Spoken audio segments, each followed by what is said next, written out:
dignitaries on the dais, off the dais, and my dear students. Happy Samvidhan Day to all of you. Thank you, sir. Same to you, sir. Murli Krishna sir, while speaking, has said that why Constitution? What for Constitution? Now let us see why we have made the Constitution. What was the system prevailing in our country before that? The system was imperialism. The kings were ruling the country. The emperors were ruling the country. There were no any codified laws. It was the word of the king which was going to be prevailed, or the command of the king which was going to be prevailed, which was going to be followed, or which was going to be implemented by his soldiers or followers. So that was the system which was prevailing. And we decided to adopt the system of democracy. Democracy means ruling by the people, for the people, and of the people.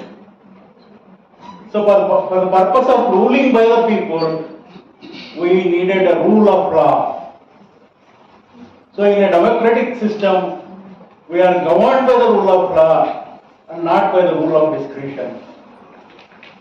That is the reason why the Constitution was made and it was brought into existence, it was implemented, and that is how the first law of the land was made by our politicians or leaders.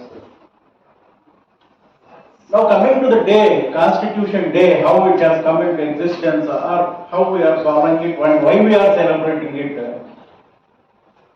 Some of the provisions of the Constitution have come into force from 26/11/1949 and the Constitution was also adopted on that day. So virtually speaking, we are celebrating 75th Constitution Day if you take it as 1949.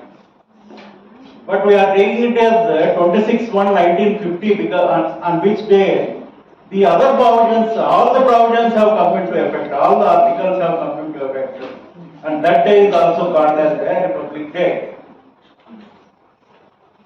When some of the provisions were brought into force on 26/11/1949, that day was being celebrated as a National Law Day.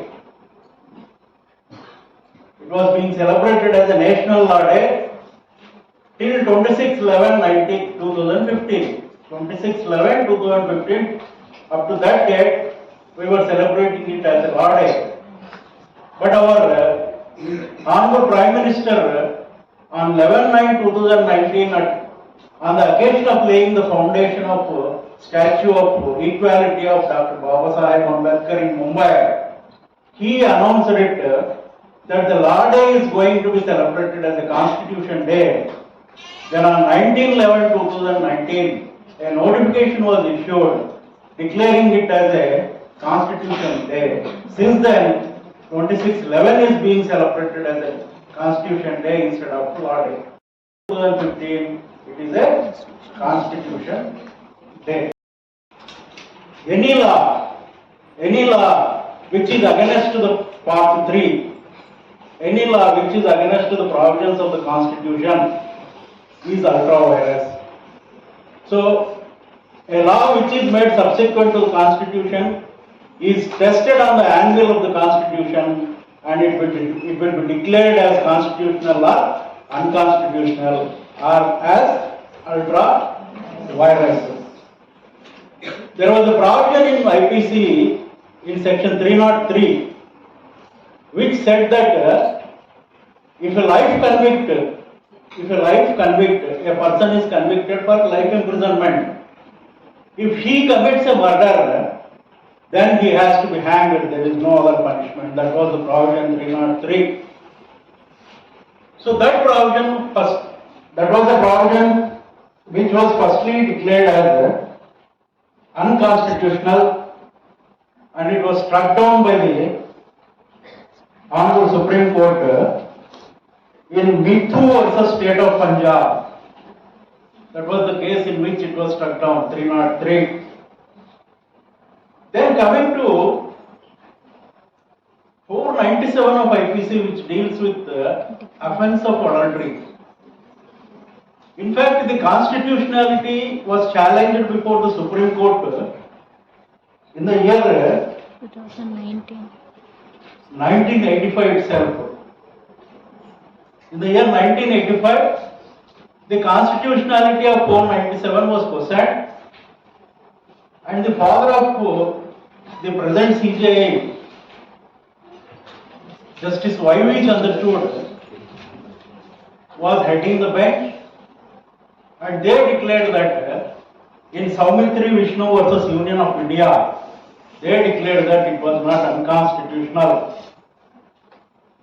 Now, after so many years, when the son has come to the Supreme Court as a judge, along with another judge, 497 was declared as unconstitutional. 2019 Nath Foundation. Why it was declared as unconstitutional means there only one ground. That ground is the husband only can make a complaint against the other man, and a woman cannot make a complaint in adultery cases. So, reading Article 14, Article 21, Article 15, and all those articles, so they declared it as unconstitutional. Now there is no provision 497 for adultery. So everyone is free to have a illicit relationship now. Whether it has given a good signals to the society is the question to be considered. Whether it has really upheld the rights of a married woman or not is the question to be considered. Instead of declaring it as unconstitutional, they should have provided a right to the woman to file a complaint in adultery cases. Then the purpose. So there are so many cases even prior to that, Revati versus Union of India, in which a challenge was made about right given only to the husband. That was also upheld. In 85, Saumitri Vishnu. In 88, Revati case. Then in the year 2018, Joseph Shine, who had shined all over India on the date of the pronouncement of judgment of the Supreme Court, that is on 27/9/2019. Joseph Shine versus Union of India, that was the case in which 497 was declared as unconstitutional. Likewise, there are so many important judgments. Time is short, we cannot discuss all those judgments. We'll have a glance at liberty. Now, Article 21 says that no person shall be deprived of his life or personal liberty except according to law. Except according to procedure established by law. What is the liberty contained in the preamble? Then what is the personal liberty? Shire of One versus Union of India. Now when we see the definition in Article 11, Article 11 defines what is state. 12 defines what is state. Article 13 defines what is law. Now the question is whether a practice, a religious practice which is being adopted by a religion, especially by Muslims, is it a law? It is not a codified law. It is not a codified law. No statute was made basing upon that. Whether such a practice can also be tested on the annual of the fundamental rights of the Constitution or not is the question. So whatever it may be, Triple Talaq was declared as unconstitutional. Then a law was brought into existence. So first it was declared unconstitutional, then a law prohibiting triple talaq was brought into existence. What I feel is that instead of declaring it as unconstitutional, they should have declared it as an arbitrary. It is an arbitrary practice which cannot be allowed to be continued. And the Supreme Court should have recommended for the making of a law which prohibits such acts. So firstly it was declared as unconstitutional. They also declared that it will be treated as a law until an act is passed. Then an act is passed. This is how the things are going on. If you take the Muslim law, then there are so many other aspects also. There is no rule of representation. Then why it is not declared as unconstitutional? There is no rule of representation. Daughter takes one share and son takes two shares. Is it not unconstitutional? Then why it is not declared as unconstitutional?